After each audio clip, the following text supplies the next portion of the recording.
Hello, everyone. Welcome back to another week of business writing, business communication. Certainly, writing is communication, verbal is communication. So, I will refer to the class as business communication. And this is what we know so far. We know that this is a business class. You are business majors and you're embarking on a business career. So it's imperative we understand what business is. And there are three types of businesses, as I mentioned before. Service, retail, manufacturing. Yes, it gets complicated. I understand that within each one, service, retail, manufacturing gets complicated. And each business, service, retail, and manufacturing, each business within service, retail, and manufacturing needs a strong foundation, which I refer to as the three-legged stool foundation of business. And that three parts are in the blue section of the slide where it reads financial management, operational efficiencies, organizational development. Now, I also refer to these parts as finance management, operations management, and behavior management. One way to remember the foundation of business is the I just lost my memory there. The FOB stands for foundation of business. The three parts within the foundation of business also stand for FOB, finance, operations, and behavior management. And as you can see, communication is the strategic plan. We will plan properly, communicate effectively. Plan properly, communicate effectively to create a strategic plan. The strategic plan of the business is the business plan, which rests on top of the foundation of business. And as you've seen before, there are three outcomes: sustainable employee engagement, sustainable customer loyalty, and sustainable profitability. And we'll consistently go over this throughout the class. I've shown this funny clip before to students. Workplace communication, kind of. When we asked Reebok to send us Terry Tate, some people thought we were crazy. But I'm a firm believer in paradigm breaking, outside the box thinking. Hey, buddy.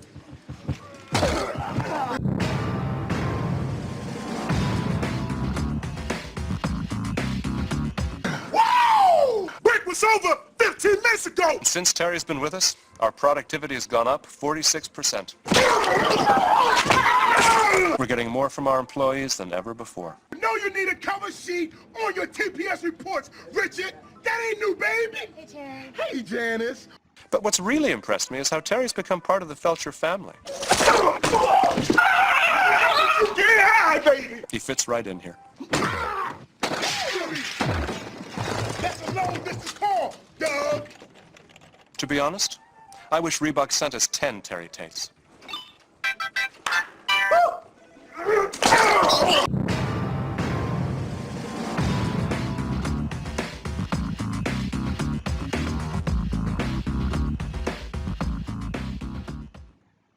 My favorite is the employee sitting at his cubicle and everything's shaking around him, and he just drinks his coffee and goes on to work as if nothing happened.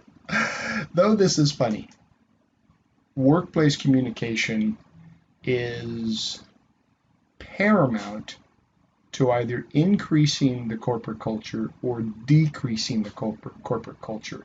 And I'll give you an example. It's referred to as passive aggressive behavior. There's an issue that should be addressed, but it won't. Hence, we will gossip about it or talk behind somebody's back. Passive aggressive behavior. That's a negative workplace communication. Positive workplace communication is using the set of core values initiated in the organization as it pertains to communication. and to use those core values under times of stress. For instance, an organization that I was consulting with, we needed to create principles, control points, value chain, all meaning the same thing for communicating in the workplace. And one such value was respect. And respect it's a word that's often used, but we needed to define what it meant. Once we did that, and then we educated and trained people how to use this core value or these core values, respect being one, things changed. It enhanced the culture of the organization. In other words, it was a pleasant place to work. And when it's a pleasant place to work, two things occur. Trust and care occur, productivity increases, creativity increases, and the strategic plan has a very strong likelihood of achieving its goals. Everything I've talked about so far about communication in the workplace falls into behavior management, organizational development, and the foundation of business. If the behavior management area of the foundation of business is weak, and we try to apply or place a strategic plan on top of that, it has a slim chance meeting its goals in the strategic plan. Remember, core values, principles are to be used under times of stress. And we'll get into that further. As I've mentioned a little bit about that in the beginning of our class, we'll consistently talk about that throughout the rest of the class, and I'll talk further in this lecture as well. I want to talk about assessments and exam. Your assessments, in part, are the chapter learning objective questions. And you're acclimating more and more to this process. Many students will say, why do we do this? Many students will say, I see why we do this. Many students will say, I think it's a waste of time. Many students will say that it certainly has helped. Remember, your chapter learning objective questions is to increase your retention. Remember the 10-60-90 rule. When I tell you something, when a teacher tells students something, there's a 10% retention.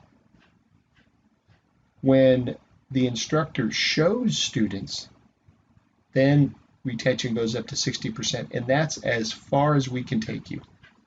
When students then show the instructor work, retention increases to 90% or more. Your chapter learning objective questions, whether you fall into the category of you think it's a waste of time, or you fall in the category that says, wow, I really like these, or somewhere in between, keep this in mind. Your retention, no matter which camp you fall into, waste of time, I really like these, somewhere in between, your retention is increasing. And then one could ask, well, how do I know my retention is increasing? Because every assignment you have kept in a file, and that file should be labeled Business Communication, Business Writing 203. And in the file, you will see each chapter learning objective, and you should label each document CLOQ1 and then the title of the chapter. Assignments that you do in addition to your chapter learning objective questions are also in that file. And you will label exactly what the assignment is. For instance, last week you did the RUD assignment, receive, understand, do. There should be a document in your file that reads RUD. All the work you're doing that you're saving to this file is increasing your retention, because you'll be able to use all that information on the exam. There are assignments and lectures, as you saw last week. The assignment RUD you'll have an assignment this week. Not all lectures will have an assignment. Many reasons I give assignments in lectures is students have an opportunity to apply what they're learning. And keep this in mind as you manage your time. It's imperative that you open up the lecture as soon as it's available. If you wait 2 or 3 days, you lose that amount of time if there were an additional assignment. The exam. You'll have one exam in this class. It will be the final. It will be a case study. If you've had me in class before, this is a familiar format. I will have students complete many assignments. They'll have the body of work, hence the file that shows all their assignments, all the documents for their assignments, and you'll be able to use that information to complete the exam. The exam will be a case study. Don't know what the case study is yet, but there will be a case study that you will have to audit. I will show you how to audit the case study and what the communication control points are. Let me also emphasize, when I use the word core values, control points, principles, I'm speaking to the same definition. Control points, core values, value chain, it's a set of processes in order to achieve an outcome. And I'll walk you through that. You will have one document. Many students will ask, well, how long should it be? I do not require length to my report that students will complete for one simple reason. I understand once we teachers give a length, it needs to be 15 pages, it needs to be 25 pages, etc. Students are more focused on completing 15 pages opposed to the substance of their work. I'm looking for substance, not length.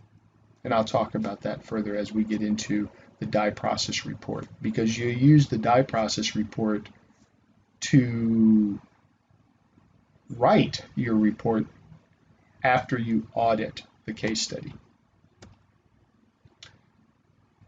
It's imperative that style and font are consistent. You'll use narrative format. I will walk you through this. We'll have plenty of opportunity to practice this. It's not just a one and done. All of a sudden at the end of the year, you've done all your assignments, you've done all your chapter learning objective questions, then I just throw a case study at you and say, by the way, write it in the die process. I don't do that. I will give you an opportunity to practice, hence show your work. Remember, I only get 60% retention if I tell you and show you. You have to practice, and as you show me, your retention goes to 90% or more. So let's talk about the die process. Okay? DIIE. Diagnose stands for find the core problem. Now remember this, the problem usually isn't the problem. Find the problems hidden in plain sight. I'll give you an example. An associate is late to work, and the superior asks the associate, why were you late? What was the problem? And the associate said, I had a flat tire. The superior again asked, what was the problem? The associate replies again, a flat tire. This went on for 2 or 3 more times. The superior asked, and the associate said the same thing. I had a flat tire. The core issue is, what caused the flat tire? As it turns out, the associate had worn tires. They were near past the useful life. Many tires have steel in them. Matter of fact, most tires have steel in them called steel belts. And when the rubber is worn out so badly, you can see the steel poking out of the tire. That's when the tire is real bad. It's dangerous. And what the superior discovered was the associate didn't take care of this problem when it first occurred. Used money for other things, always thought, I'll do it tomorrow. Well, tomorrow never arrived, got the flat tire. And that was the point the superior was making to the subordinate. But the core problem was you didn't fix this when it was time to fix it. You neglected it, and hence you got a flat tire. That's finding the core problem. Again, if you've had me in class, you've seen this. But take a look at it again, and many students have not seen this, as it relates to finding the core issue. This is a test of selective attention.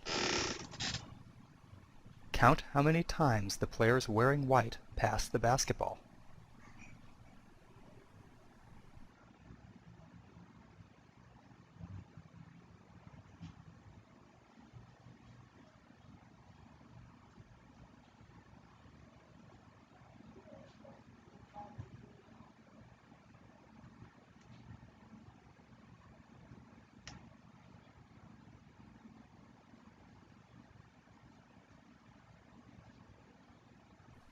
How many passes did you count?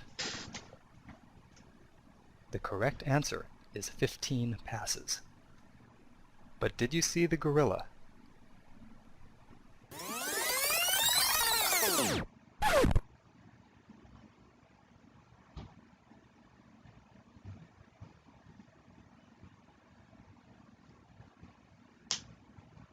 This video is from research by Daniel Simons and Christopher Chabris and is copyrighted. It is available for use in talks, training, and teaching on DVDs from VisCog Productions. Learn more at theinvisiblegorilla.com. Though I have seen this many times, I use it in every class. I teach classes on finance, operations, and behavior management. I teach classes that have to do with the foundation of business. I also show this to my clients. My process is the same with clients. I can only take them 60% of the way. When I assess in organizations how strong the foundation of business is, and I discover problems that need to be fixed, it's the 10-60-90 rule to clients as well. I can't do all the work. I can take you 60% of the way. When I watch this, there are times that I will focus intently, because I've seen this many times, and I still will lose count of the basketball. And when I hone in, focus so severely on that basketball, even though I've seen it many times, sometimes the gorilla still slips right by and I don't see it. So what's the point? The point is the problem usually isn't the problem. You need to dig deeper to find core issues. In a case study, you will find many problems. There's always more than one problem in a case study. If you only found one, you haven't done enough. There's always more than one problem in the case study. And case studies at the undergrad level have a tendency to be very obvious. A gorilla in a case study is a problem that is not obvious. I want to emphasize that again. A gorilla in a case study is not, and I say not, an obvious problem. I'll ask you, if the problem was a gorilla, if you were to designate the problem as a gorilla, yet it is an obvious problem in the case study, you'd lose points. Not every case study will have a gorilla. Gorillas are synonymous with what you perceive is happening between the lines. What you perceive is happening between the lines. Can't quite prove it with the information in the case study, but you have a hunch. Your intuition is very strong. So keep this in mind, and we'll go over it many, many times. A gorilla in a case study is not an obvious problem. So what do you do once you discover the problems? Well, you need to intervene. You need to come up with solutions. And those solutions require a citation. And this is where the body of work that you're creating in your file play a huge role. You need to cite your strategy, cite your solution. That solution could come from a chapter learning objective question, perhaps chapter 5, question 2. The answer to that question solves this problem. It is a strategy. So you would cite in parentheses, you would cite CLOQ5, question 3. You may discover a video or an article or work experience or an example in the text that would solve this problem. You need to cite your solutions. Now you're seeing a connection between the work you're doing, assignments, chapter learning objective questions, and applying that work into a case study. You have earned the right to do this now.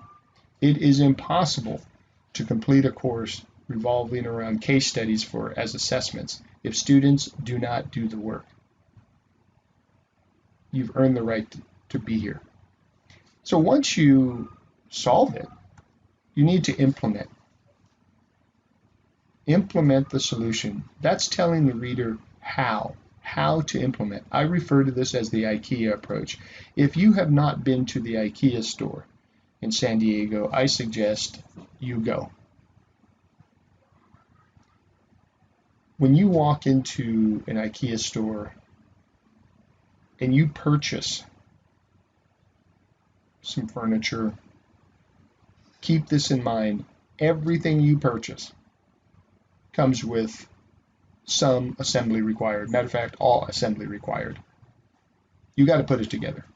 So they, in the box, will give in explicit implementation instructions. From the thing you do first, to the thing you do second, to the thing you do third, all the way down to the end. And what's fascinating, IKEA doesn't use any words, no language, all symbols. Requires a step-by-step process. That's what you're doing when you tell the reader how to implement a solution. And again, we'll talk about this and we'll go over this further and further. And then lastly, E stands for we need to measure for attainability. Did it work, in other words? Is it working? And in order to discover that answer, we need to use two things, two components.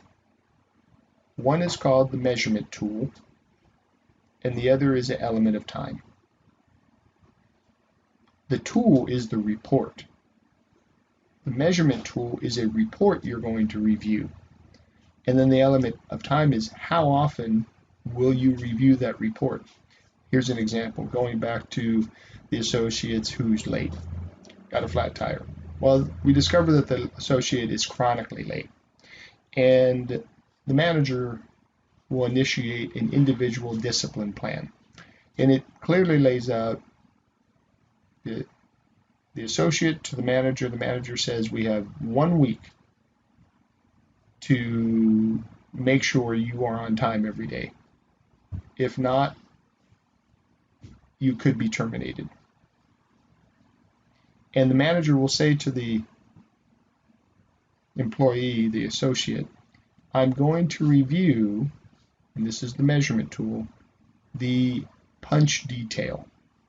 The employee comes to work, they go to the time clock, and it will register what time they punch in and what time they punch out, what time they come to work and what time they leave work. That's referred to as a punch detail. Now remember, the manager said to the employee, I will review this in 1 week. So now we know we have the element of time, and we also know we have the measurement tool. Measurement tool, punch detail report. Element of time, Manager will review in 7 days. Now, what would happen if the manager said to the employee, I'll review this in 8 months? 8 months. What's inspected is respected. The associate's behavior more than likely will not change. Why?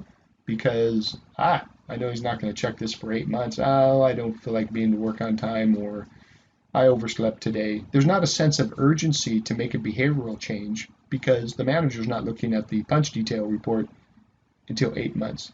So that's why the report and the element of time have to be relevant to the solution. And again, am I asking you to memorize all this? No.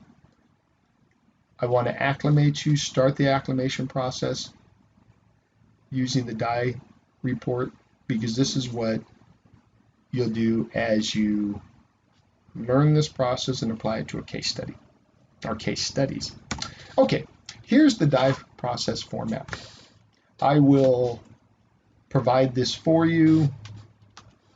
This will not be a one and done. This is just a format that students will use. And again, we'll go through this. You can see on the top, there's the summary, and each section is diagnose, intervene, implement, and evaluate. Also notice that there is a space between the same way I ask you to structure your chapter learning objective questions, you're doing the same here. You are leading the reader. You're not writing this to somebody who knows what you're talking about. You're writing this to people who need to find a solution to a crisis and how to implement it, and certainly determine if it is attainable. Need to measure it. Each part, you state the problem. Matter of fact, let me stop right there.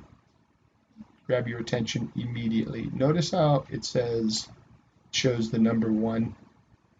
That does not, let me say this again, does not mean case studies only have one problem.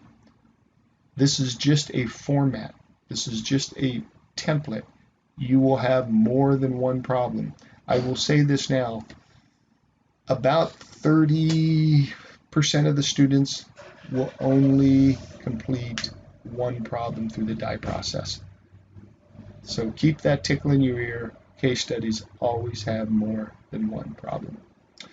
You'll determine if it's a gorilla or not. You'll see here. 2, state, which is the intervention.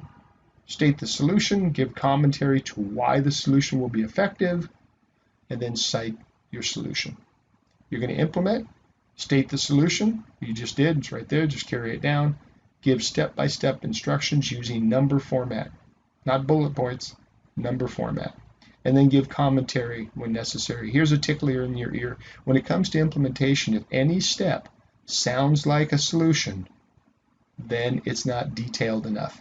Let me say that again. If any of the steps in the implementation sound like a solution, you've not detailed enough.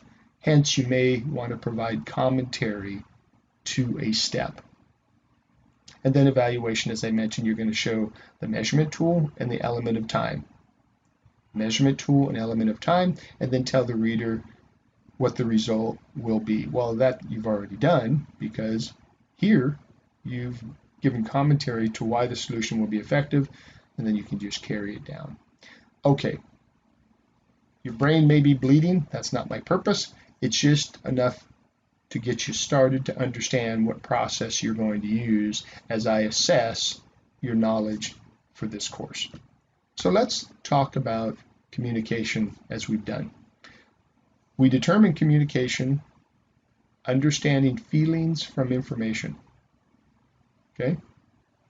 And we know we can link communication to our core values. I shared with you, core values should be used in times of stress. That will increase communication efficiencies because we link our communication to core values. Core values, going back to the example in the organization that I consulted, and we determined what their core values were. One was respect. As we're communicating, we need to be respectful. I'll give you an example.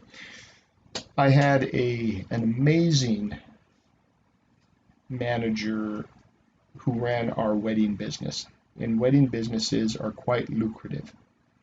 And she had been doing this for 18 years. She would forget more about this type of business than I could remember, but I was her direct report. And I remember after 3 weddings over the weekend, the staff was quite irritated because, see, things had gone wrong during the wedding, not in front of the house. What I referred by the front of the house is what the bride and groom and the guests see. They didn't see any of the crisis because it was occurring in the back of the house, behind the scenes. Financial, operational, behavioral issues had occurred, and she became upset, angry. People were thrown under the bus, so to speak. So I had an opportunity to talk with her about it, and I asked, are you aware that the staff had a hard time over the weekend? And she said yes, and she used this phrase that I've heard before. To justify her behavior, she said, you need to understand I'm a passionate person about what I do. And I said to her, I couldn't agree with you more. You certainly are. Your work speaks on its own merit after all these years, and this is the reason I hired you. However, I asked her, do you know the difference between passion and obsession? And she gave me a look, an incredulous look, and she said, I don't know what you're talking about. And I said, well, what happened over the weekend wasn't passion. Because when we're passionate about the work we do, we increase trust and credibility. Let me say that again. When we're passionate about the work we do, we increase trust and credibility. Obsession decreases trust and credibility. So then I asked her, which one occurred over the weekend? Was it passion or obsession? And she gave me an incredulous look and she said, you always seem to know what's going on. And she said, I think I owe my staff an apology. And I said, yeah. Because we communicate linked to our core values. If we communicate and we're disrespectful, we throw people under the bus, we're rude, and we can justify it by saying, well, I'm passionate, that is not linking communication to core values. Now, we also know, as it reads on screen, 90% of communication is nonverbal. It's written, expression, eye contact, tone of voice. 10% of the words chosen. I talked about the communication value chain, communication control points, also known as principles, core values. The student will understand control points that make up the communication value chain. And you'll see on the bottom of the screen, as an example, there are a set of processes that lead to an outcome. A set of processes that lead to an outcome. Each one is linked together. They're not mutually exclusive. Can't pull operations out and the outcome still remains the same. That's not true. All the control points are linked together. We use the communication value chain internally and externally. We use it to communicate with each other, and we use it to communicate with our customers. And then I want students to determine how to audit the communication value chain. And I'll walk you through that, because your exam will be doing just that.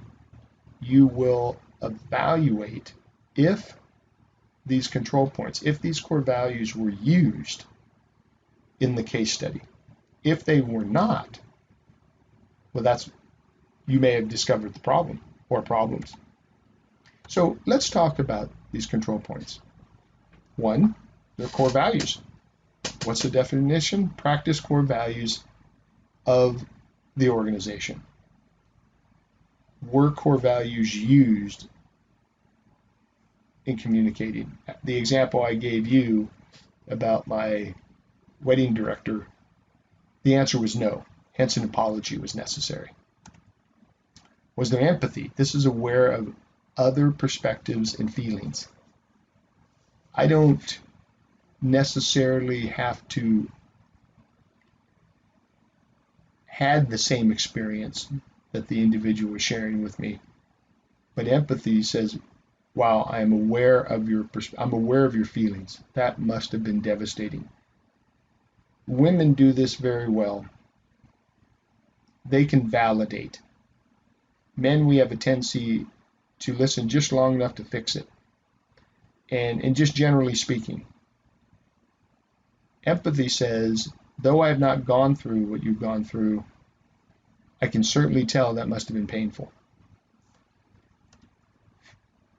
Open mind. It's understanding people's feelings and emotions, which certainly plays into being an empathetic individual. Tone. Knowing your audience. Knowing your audience. Who am I speaking to? I'll give you an example, though this is an extreme example. Many years ago, my son played baseball at a 5-year-old. That was the first year to be involved, and it was T-ball. And I wanted to be one of the coaches to be around my son and to help out, and it was through the YMCA. And we had a coaches meeting. The speaker said, okay, there's 2 things you need to do to be a coach. And I'm thinking, okay, I got this. Matter of fact, I know there are more other things too. You know, you got to hit the cutoff man. You have to know your position. You got to be able to throw, catch, etc., and blah, blah, blah, blah, blah. And he said, there's 2 things you need to do to coach 5-year-olds. 1, you need to kneel down. 2, you need to look them in the eye. And I'm thinking, that's it? That's it. Just kneel down and look them in the eye. And in retrospect, if we got half the team running to first base instead of third after they hit the ball, it was really considered a good game. But that said, tone is knowing your audience. Knowing your audience. Be concise. Don't overstate. Get to the point. I had a colleague that we were equal in our positions, and the individual, we would talk about work, and he would go on and on and on, and I have this tendency too. And we both realized we had this tendency, so we came up with what was called the period approach. At the end of a sentence, we had to say period, because that stopped us from going on and on. In other words, be concise. Don't overstate. Get to the point. Here's a phrase that comes in handy many, many times.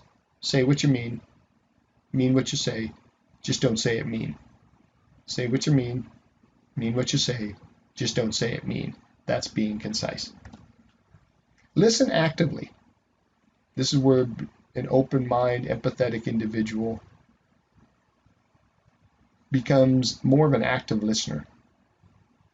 They're able to build off their ideas. I'll give you an example. We were opening a new business, and once we did a competitive analysis, and we discovered that we were in last place when in reality we should have been at least number 2. So we initiated a new revenue stream.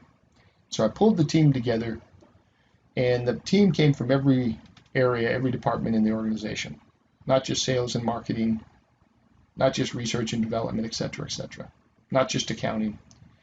And we had a junior sales associate, and this was her first job out of college. and she was a biology major.